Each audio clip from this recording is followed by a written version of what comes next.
Okay, good morning, everybody. I am live. Give me a second here so that I can stop the actual place where you guys will view me on YouTube from playing at the same time that I'm talking, because I don't want to be able to hear myself talking as I am talking. So give me a second here. And by the way, make sure you guys go ahead and like this video. Make sure you share this video. Good morning, good morning, good morning. I guess it takes YouTube a minute to there we go. Okay, I don't know what's going on here. I can't see myself on the screen here. Always some technical difficulties going on, but that's okay. We're gonna get it going. We're gonna get it popping. Good morning, Naima. I don't want to butcher your name. I do not want to mess up your name.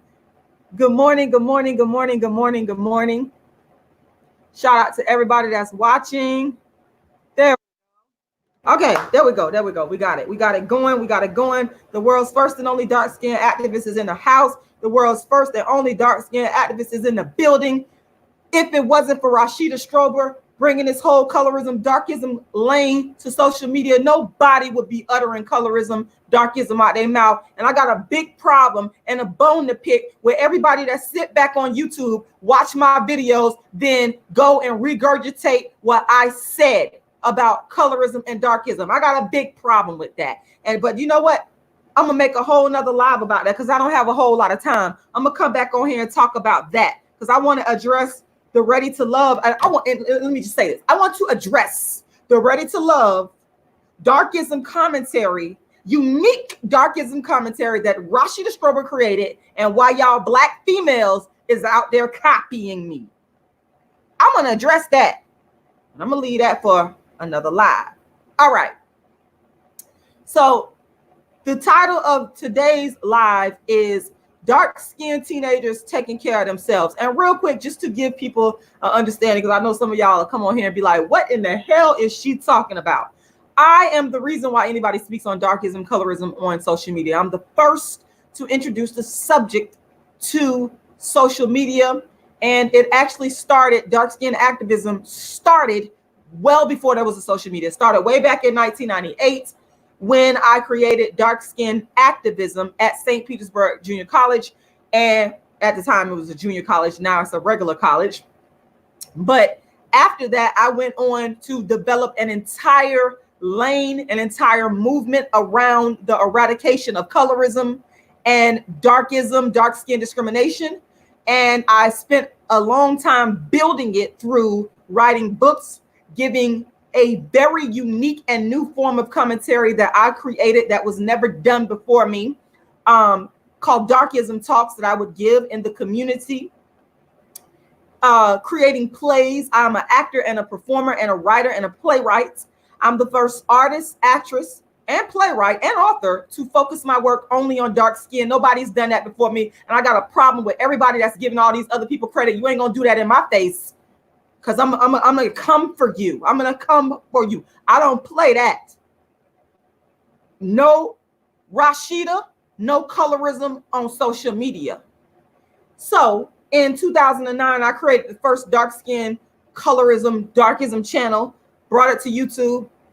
Subsequently, after years of continuing to build, because no one understood it, and I kept building and developing it, people were calling me crazy. In 2014, I was contacted by Tommy Sotomayor, and he asked me to come on to his platform and speak about my dark skin agenda because no one ever heard it before. Nobody was talking about colorism. Nobody was talking about darkism. 2015, it really got popping off when I had a beef. I say I had the beef because Kendrick Lamar does not know me. I had a beef with Kendrick Lamar about his light-skinned girlfriend because I felt like he wasn't living what he was speaking about in his lyrics.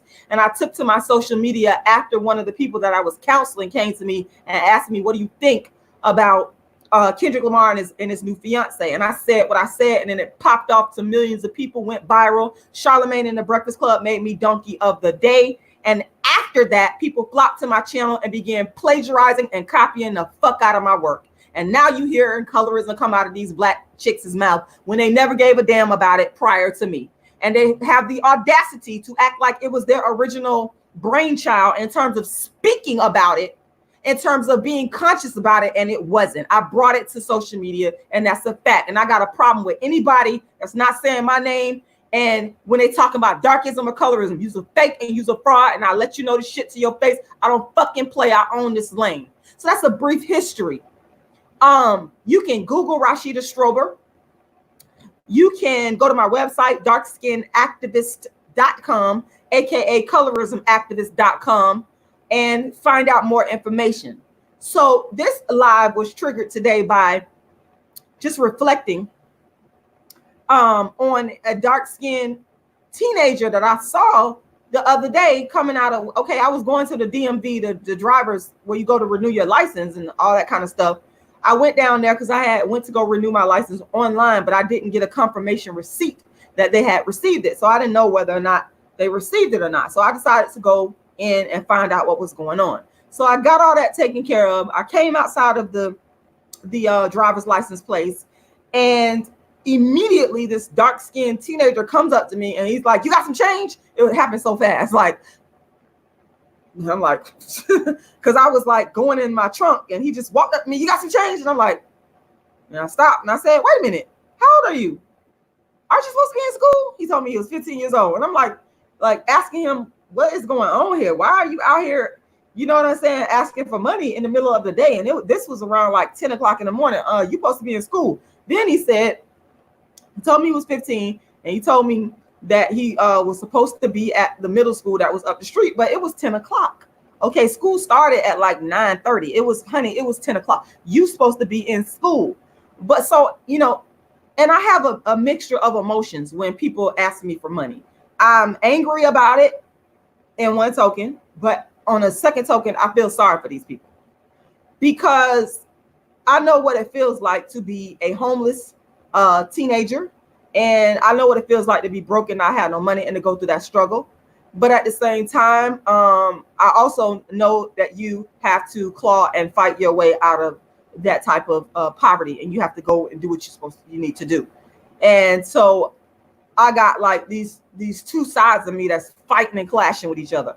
So anyway, he asked me for some change, and I happen to have some change, probably about over $2 worth of change, that was sitting inside. You know how you keep your change in a little area by like the door, the little slots and whatnot. I gave him that change, and then when he saw that I was willing to give him money, he was like, "Well, you know, I need to go and get something to eat, a breakfast from somewhere." He said, I think he said Subway. It used to be a Subway in the area, but I don't think it's no Subway. But anyway, he said he would need to get some breakfast, but I was like, this is all I got.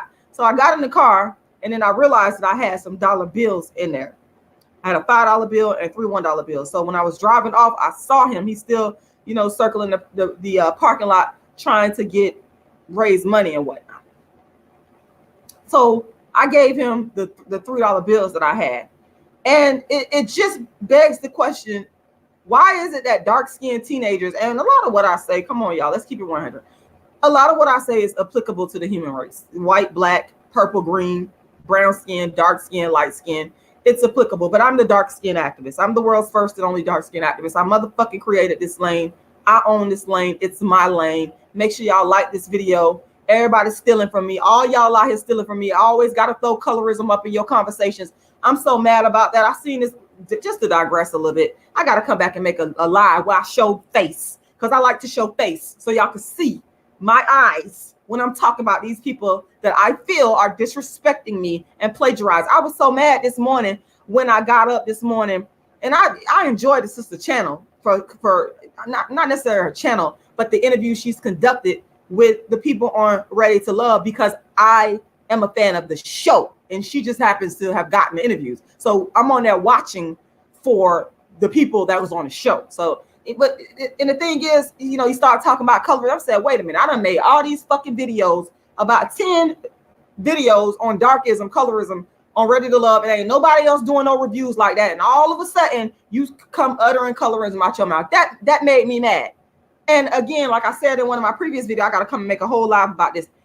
It's nothing personal against this lady. I don't got nothing personal against her. It's the whole thing of y'all need to stop copying. I'm not gonna let up. I'm not gonna let up off y'all necks on this. Y'all think I'm finna let up? I'm not. Anyway, going back to this dark-skinned teenagers. Why do we have dark-skinned teenagers out here taking care of themselves? Do we have a prevalence of more dark-skinned teenagers versus non-dark-skinned teenagers that are forced to take care of themselves due to the economic situation that we know that darker-skinned people usually find themselves in, which is usually a lot of poverty? Y'all be on here lying and disagreeing with me. Y'all, hold on, Black Alpha Male the Pimp. You want to come on here and say, I wasn't the first. Here we go with this fuckery. You're not the first dark-skinned activist. You're not the first dark-skinned activist. But guess what? You ain't been talking about dark-skinned. You ain't been talking about dark-skinned until you heard Rashida Strober do it. If I'm not the first motherfucking dark-skinned activist, who is? First of all, let's address that, because you're coming on here with a bunch of foolery, and I'm getting ready to go ahead and just you know, put you in timeout. But real quickly, what you're saying makes no sense. Number one, the words dark-skinned activist is the words that I created. I created dark-skinned, the phrase dark-skinned activist. Hold on one second. It is my brand. I call myself the dark-skinned activist. Just like motherfucking McDonald's. Somebody had to come up with the name McDonald's, and that's intellectual property because it's trademark. Somebody had to come up with the name. I don't know. I got this damn coconut oil here. They call this Luana. Somebody came up with that name. Lauren just did her Kumon word last night. Somebody had to come up with the word Kumon to represent their brand. Okay, what else I got over here? Somebody, because I had to break it down for the slow. Somebody had to come up with the word Quill to represent their brand. Somebody had to come up with the word LED, which is the company that makes this light that y'all see my shiny, dark-skinned face on. Somebody had to come up with the brand name for Dell. Somebody had to come up with the brand name for Honeywell, which is the name of the company that made this fan. So I came up with the fucking words dark-skinned activists. How do we need the short yellow bus to get you to understand this? I think we need the fucking short yellow bus. I think the dark-skinned activist is going to get a short yellow bus and tour the United States. But everybody that's sitting up here lying on me, talk about I didn't create dark-skinned activism and the dark-skinned activists. It's my fucking phrase that I fucking put together. Nobody else put that together. Name the motherfucker that put dark-skinned activists together. Name the motherfucker that put dark-skinned activists together. I'll fucking wait.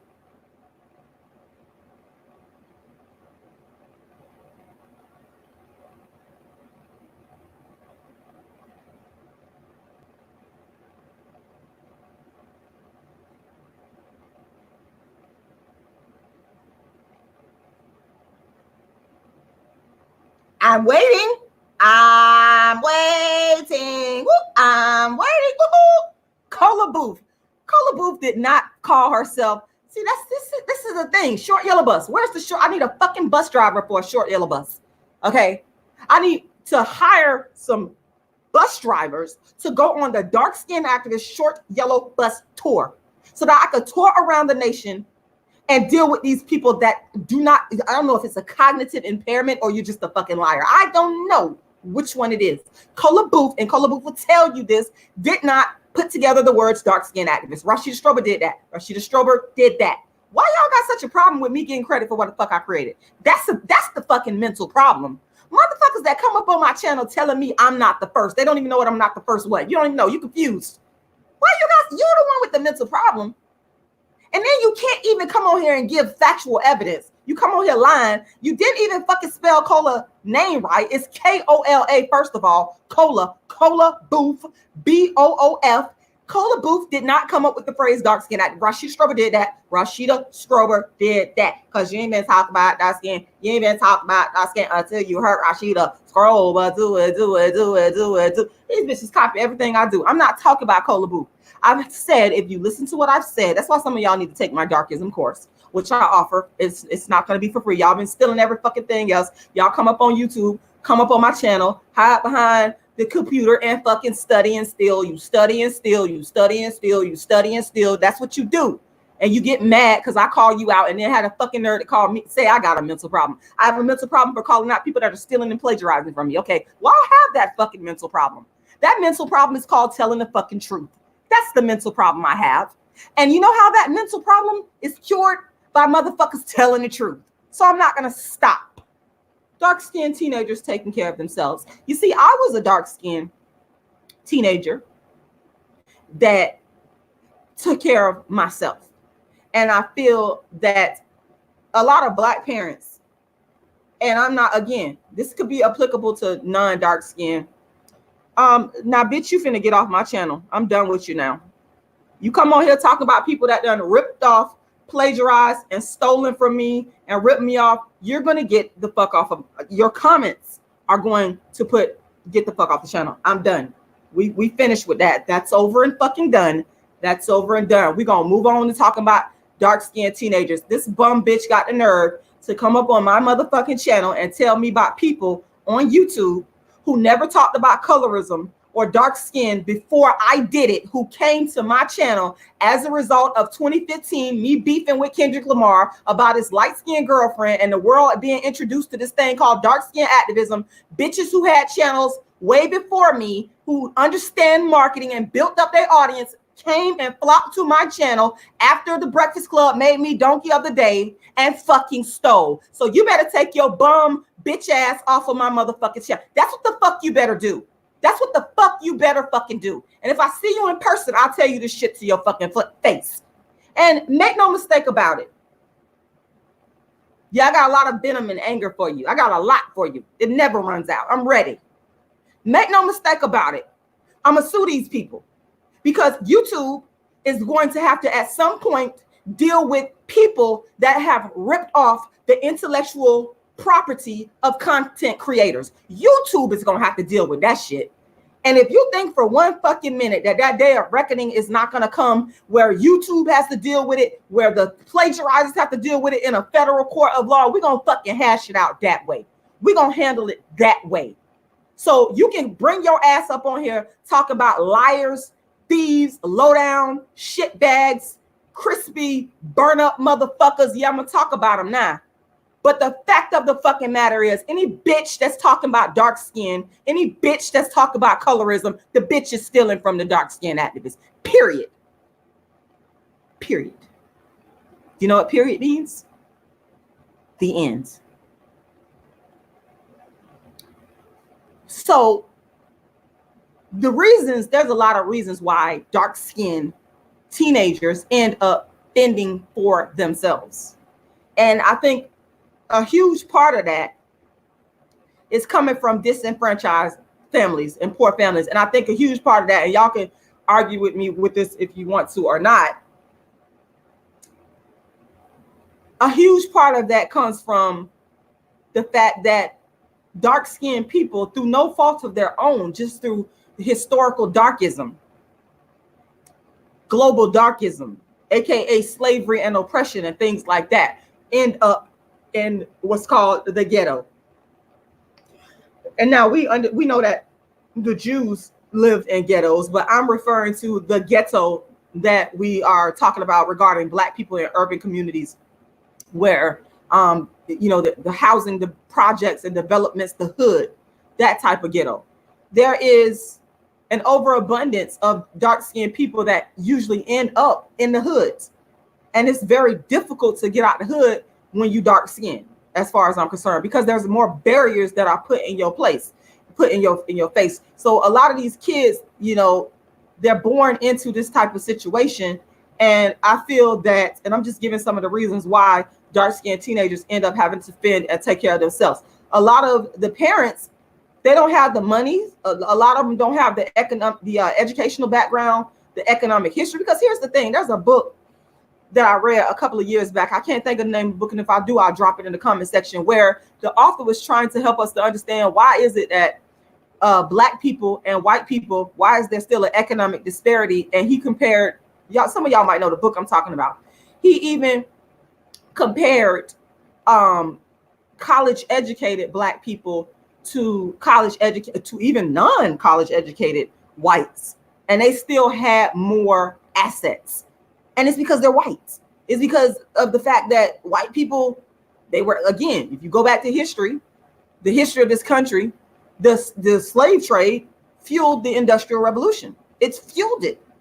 Without the slave trade, we can make the argument that there would not have been an Industrial Revolution that took place all over the world, and that created for the economic advancement of people of European descent all over the world, more so than for dark-skinned people. And if the Black people did get some of the spoils of that, it was mainly the light skin or the mulattoes that got it first. These are facts. Y'all could be mad. People be mad. People steal from me.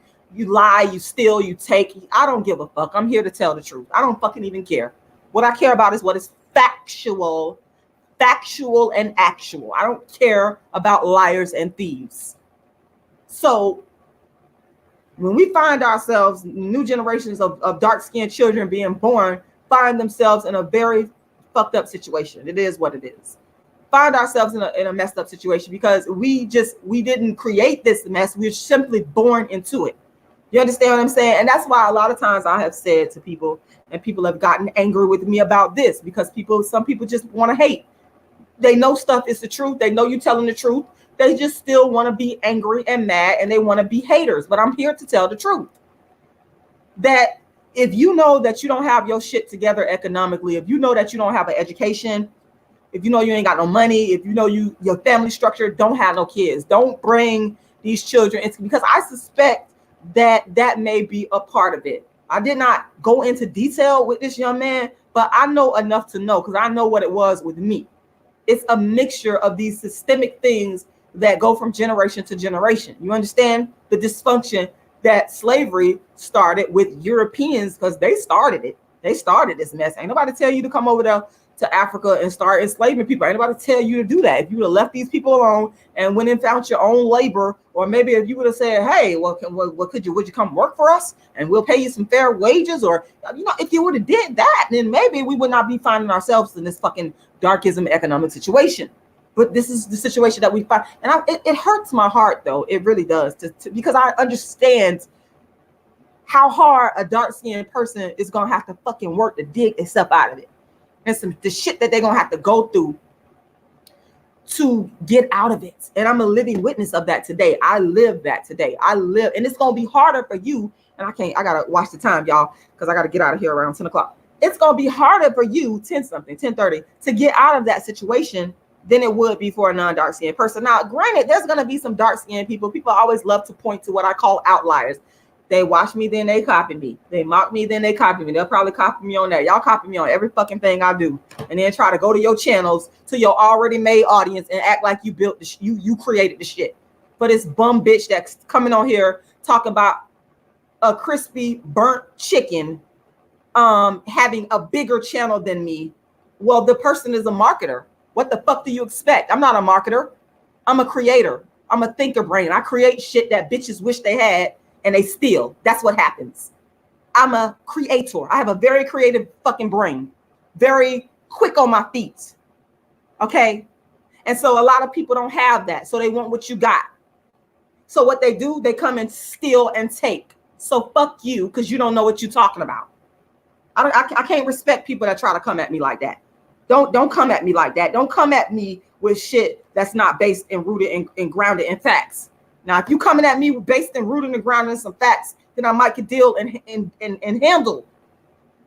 But if you're coming at me with lies for your own ignorant ass agenda, where you haven't adequately done your research, then bye. Dark-skinned people fare worse than any other people, and it's more difficult. The darker you are, the more difficult it is for you to get out. And again, the concept of outliers. People love to point to people like Oprah Winfrey. Oprah Winfrey, I love her. I love Oprah Winfrey because Oprah Winfrey really earned her keep, and she really built her shit up. That's why I respect her. See, I respect people that are original. I don't respect motherfuckers that steal from other people and take from other people, backstabbing bitches. I don't like you. Fuck you. I respect Oprah Winfrey because she used her talent and built it from the ground up. But she is an outlier, and there should be thousands of dark-skinned Oprah Winfreys. Don't come telling me about no Lupita Nyong'o. Lupita Nyong'o is, I can't say I respect her like that, because she's a beneficiary of my work. She hasn't done anything to start dark skin. She didn't start dark skin activism. What she did after I created it and laid the groundwork and took the hits for it, she benefited off of it. Watched social media and decided to jump on the trend. That's what happened. I can't respect that. So I'm not talking about people like her. I'm speaking in general. And she is included because she's a dark-skinned person. So now I'm going to the generalities of being dark-skinned in terms of economics. Dark-skinned people fare the worst and have to work the hardest for every fucking thing. okay, just by virtue of having a darker skin tone. And that's why you see these dark-skinned teenagers out here, the growth of this, especially in St. Petersburg, because I'm going to tell y'all like this. I was a homeless dark-skinned teenager myself, okay? Hey, Operation Excess Mississippi, peace out to you. I was homeless in St. Petersburg myself, but when I was homeless, the difference now is I was trying to get a job. I was trying to get myself out of that. And you didn't really see like a lot of people going out asking for money. You didn't really see people on the street asking for money like that. You know, like I said, I was hustling in terms of hustling to find a job, to, you know what I'm saying, to look for work to get myself out of the situation, as opposed to going up to people asking them for money. So now we see the change where you see these people, they're walking up to people asking people for money with no problem. You know, they're literally panhandling on the streets with no problem.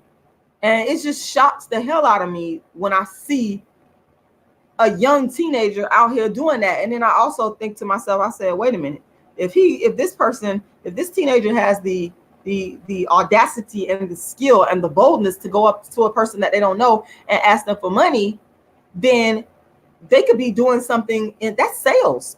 You could be making a lot of money or making, you know, getting your feet wet in sales. You could be using that as a business. You understand what I'm saying?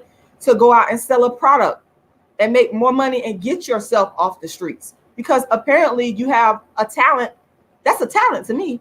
If a person is bold enough to walk up to somebody on the streets and ask them for what they want, to me, that's why I also respect people that will walk up to you and ask you for change. I actually, on that level, I respect them for that. Because if they just took that same talent, which is what I call it, and turned it into being selling some type of product, who knows? The sky is the limit. The sky is the limit. But at the same time, I'm still very, very, very, very, very, very, very much conflicted, because it delves into the social reality of being dark-skinned, and dark-skinned people being the most vulnerable due to economics. It's all about understand people. At the end of the day, this is all about economics. All the ranting and rah-rah I do on this channel about dark skin, even down to people plagiarizing me. That's my motherfucking money. You owe me. I want my fucking money. You're taking food from my mouth when you steal and take from my ideas. The larger picture is that speaking about dark skin activism is about economics. And I've said this on a lot of I don't know. I need the short yellow bus. Where this short yellow bus at? I've said this on a lot of the platforms that I've been on, that the end goal is to deal with it from the perspective of equalizing the economics for dark-skinned people. That's the end goal. Let me go to the chat box. Happy New Year, Deej Talbert. Happy 2020. Let's see. We got Maca J Lazada. Hey, how you doing? You said, were you originally from Los Angeles? No, I was not. I'm originally born and raised in St. Petersburg, Florida, and I moved out to Los Angeles in 2005, stayed there for a couple of years and pursued acting. That's why I said Lupita stands on the back of people like myself and countless other dark, when it comes down to getting opportunities in the acting world, because a lot of dark-skinned women took hits and were not able to get in for being dark-skinned and having nappy hair. I had an agent out there who wouldn't send me on auditions because they said to change my hair, and I refused to do it, and I didn't get no work. I fought and stood up for it. So I'm not impressed by people that come along and take and steal from other people. That's what I feel that she's doing. She's capitalizing off of stuff that listen, there's nothing y'all gonna say to stop me from feeling that way, because it's not you. You didn't create dark skin activism in 98. You didn't do that. You didn't write the books. You didn't take the death threats. You didn't do it. I did that. So of course I'm gonna have a problem with it, and you can't stop me from feeling that way. And if the shoe was on the other foot, I wouldn't come trying to tell you, oh, get over it. I wouldn't do that. I would let you feel what you feel and maybe see how I can help you to get things rectified, like some people have done for me. Shout out to those that have supported me and understand, those that get it, that understand where I am fucking coming from. This is about my legacy of what I created, and I'm not giving that credit to no other. I don't care if you're purple, black. I'm not going to give you credit if you didn't create it. Why should I do that? That's stupid. I'm not going to do that. I'm not going to give you credit just because you're a big famous celebrity. No, I'm not going to give you credit because you got all these subscribers that you've been built up before I came along, and you was talking about other subjects that had nothing to do with colorism or darkism, and then you jumped on my train when Charlamagne and the Breakfast Club blew up my spot, making me donkey of the day. You jumped on and you came to my channel and you stole. I'm not giving people my fucking credit for that. Y'all crazy. No, that's never gonna happen. What else? Minister Jap, is that the real Minister Jap? You said, Minister Jap, you said, did you read my comment from the last video? I want to, and I did read your comments and I addressed it. I responded. I don't know if you've seen my response. Is this the real Minister Jap? I'm gonna go on my Facebook and see if Jap on there and ask him, because I don't believe that that's the real Minister Jap. Maca J Lazada, you said, what type of death threats was you getting and why? Because you're speaking out against colorism. Wow, how sad. I'm sorry you're going through that. Well, thank you for that. I appreciate that. Well, really, back in 2014, people began to really attack me when Tommy Sotomayor asked me, because people don't know the history. They come in and say all kind of shit and don't do no. I hate that about people online. Y'all don't do no fucking research. Y'all just come and say out of the way. You don't know what the fuck you're talking about. So I thank you for asking the question. After Tommy Sotomayor asked Rashida to come on his show, after one of his people was watching my page, that's why I said people watch me constantly. Big time, so-called big people are always watching me. Don't let the fucking views and subscribers fool you. Bitches been watching me with big channels. They steal, they take, period. Tommy Sotomayor inboxes me back in 2014, asked me to come on and talk about my dark skin agenda. Nobody was talking about dark skin. Nobody was talking about it because you bitches didn't give a fuck. Now you give a fuck because you're getting views off of my shit.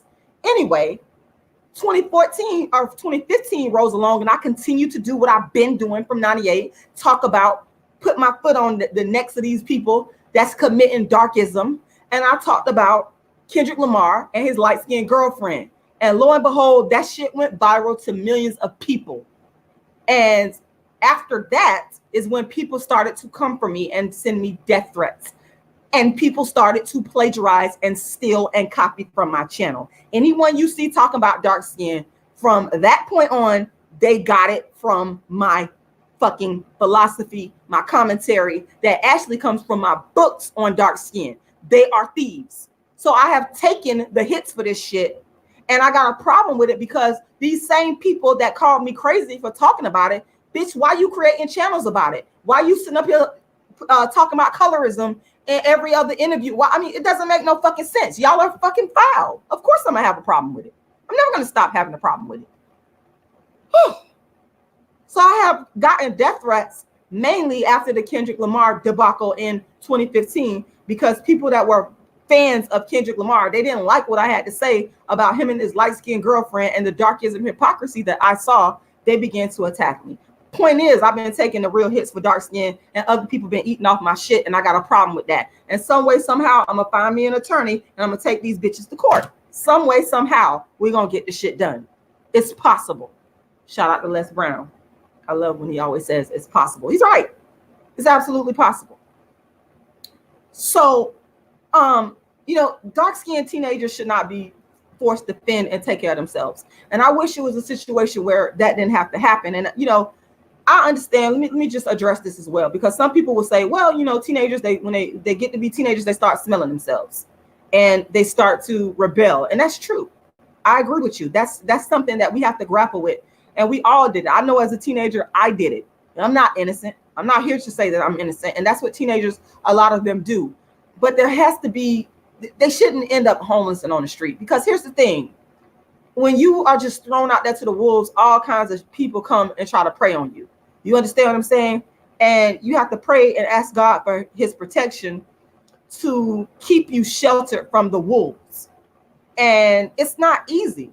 And that's the thing. Like, we have to find a way to protect them while at the same time maintaining, helping them to maintain a level of respect. And again, I know that it's easier said and done. I will be the first one to admit that. But you have to be, as the dark-skinned activist, I can't not be bothered when I see the influx of these dark-skinned teenagers out here on the street taking care of themselves.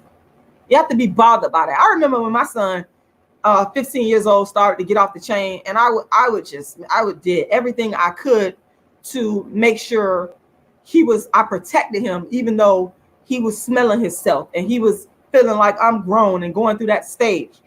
My family and some people in my family, and I'm not necessarily talking about blood family, but we tried our best to protect him. So I want to say shout out to his grandmother. She passed away last year. May she always rest in peace. I'm always love her. I miss her. She was a big part of helping me to take care of him as he, 15, 16 years old, as well as his father. I said to myself, wait a minute, because a lot of us feel like, let me just say it like this. I don't personally believe that a woman can raise a man.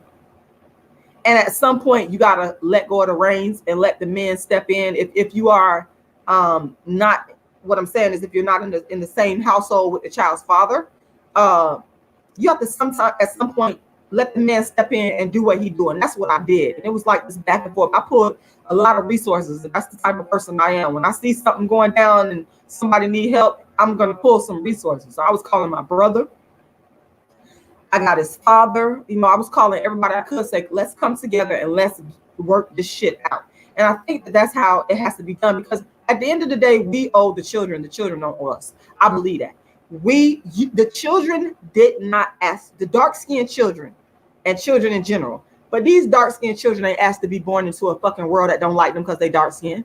That's gonna pick at them because they got nappy hair. The kids ain't asked, and don't be fucking copying my ideas. I'm gonna throw that in here every chance I fucking feel like it, because these bitches will sit here and watch me and study everything that come out of my mouth and go fucking regurgitate.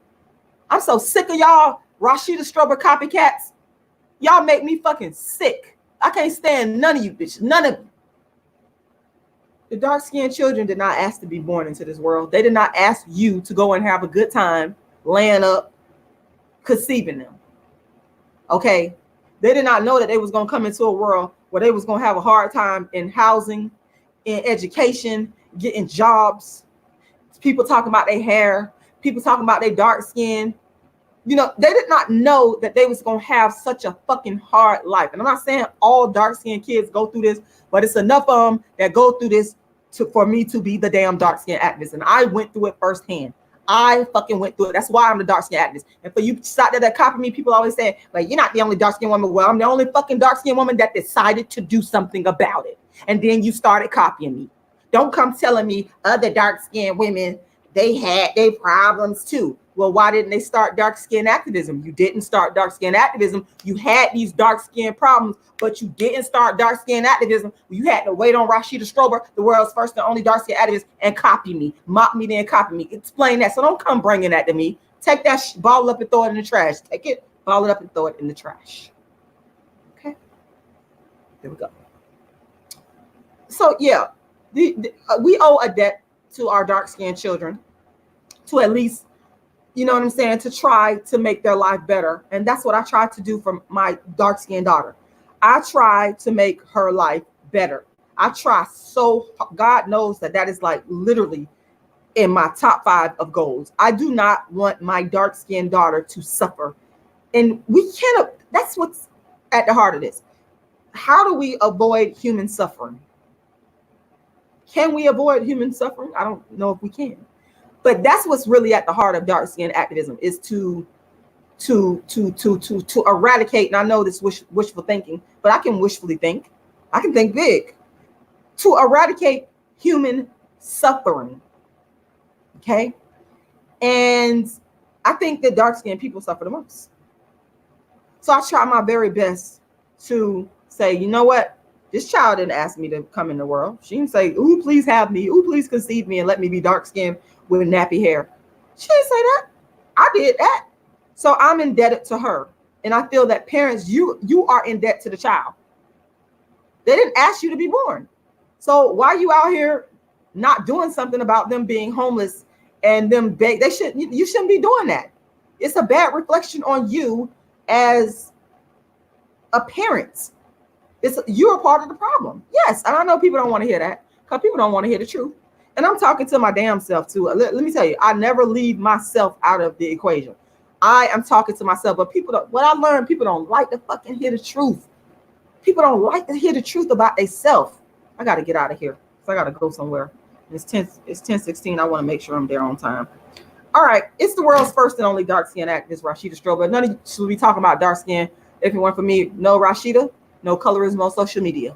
Now, if you want to support my work, my goal is to produce my dark skin show in 2020. I need you to go to my GoFundMe and make a donation, or you can go to my PayPal and make a donation. My PayPal is icecreamladydream@yahoo.com, or you go to my Cash App and make a donation. Rashidalala is my Cash App. Once again, that's Rashidalala. That's my Cash App, and make a donation. And yeah, do that, because my goal is to produce my show on a bigger, massive scale in 2020. And once I get the venue locked in, and again, enough funds have to be raised in order to do that. And if you want to sponsor a show, definitely contact me. You know what to do. Put your money up. We can get that done. Once I get a venue locked in, I will be letting people know what city I'm going to be in. And you will also be able to watch the show through live stream pay-per-view, meaning that you can be anywhere in the world. And as long as you got an internet connection and a device to watch it on, you can watch the show. So I'll be letting you guys know that. Meantime, make sure you go and make a donation. I'm going to go ahead and drop those links in there right quick, because I got to get out of here. And I'll keep talking. I'll keep talking and talking and talking and talking. And then I'll end up being late. And I cannot be late this morning. Give me 1 second. So you can go to my GoFundMe and make that happen. And I'm going to drop the link to my GoFundMe in the chat box. And it should also be in the description box as well. So I just put my GoFundMe in there. Thank you, Randy SoCal. Excuse me. And I'm going to put my PayPal email address, because you know you can go to PayPal and send money as well. You just need the person's email. That's all you need. And my Cash App, which is Rashida Lala. Rashida Lala. Okay. And make sure y'all go donate. And I really like to say, again, I want to say thank you to my haters. Thank you to, my supporters. Make sure y'all like the video. Make sure y'all share the video. I appreciate that. And if you see a dark-skinned teenager on the streets, make sure you help them, give them some money, donate to them. And, again, I got mixed feelings about it. I'll be the first to admit it. But I always will. If I got some money, some change laying around or whatever, I'm always going to help them and give them some money, because, I feel that is what you are supposed to do. And again, I do this with people of all skin tones, because y'all be hating on me. Y'all don't know me like that. I know me. I know what I've been doing. I know myself. I know what I do. Okay. I ain't got to brag about it or tell you I know what I do, but I just have to set the record straight, because people always lying on me. This is a humanitarian thing. Dark skin activism is humanitarian. So don't just pass them by and look at them with disdain. Give them some money. Help them out. And some encouragement. Tell them, I told them, I said, you need to go to school. Talk to them. Talk to them. Tell that there was one homeless young man in England. That's one guy that got that invisible channel. And he said something very profound. He said people always want to give like food, like McDonald's, all the bad food. But homeless people need stuff like deodorant, toiletries. And he's right. He's right. I remember being a homeless teenager and needing stuff like tampons and maxi pads. So that is the reason why I never would buy food anyway, because I wasn't going to go stand in line and go buy somebody food. I just was just preferring to just give them money. But they might need money to buy some toiletries. So you should help them. We should help them. That's the way that it should be. Okay? So thank y'all for watching. Make sure y'all like the video. Make sure y'all share the video. It is the world's first and only dark skin activist, Rashida Strober. And I want to say shout out to the brother Operation Mississippi Exodus. I hope I said everything correctly, because sometimes I might get the words out of place, but I apologize for that. And that's about it. My website is darkskinactivist.com, aka colorismactivist.com. And I want to encourage people, stop stealing from me, give credit to where it's due, stop knocking off my content and trying to pass it off as your own, because you're not the dark skin activist. You're not the dark skin activist. You are not the dark skin activist, period. Okay? You're not. It's only one dark skin activist, and that's Rashida Strober. Make sure y'all donate, and I got to get out of here. I have got to go because I'm about to be late. I got to go. Bye.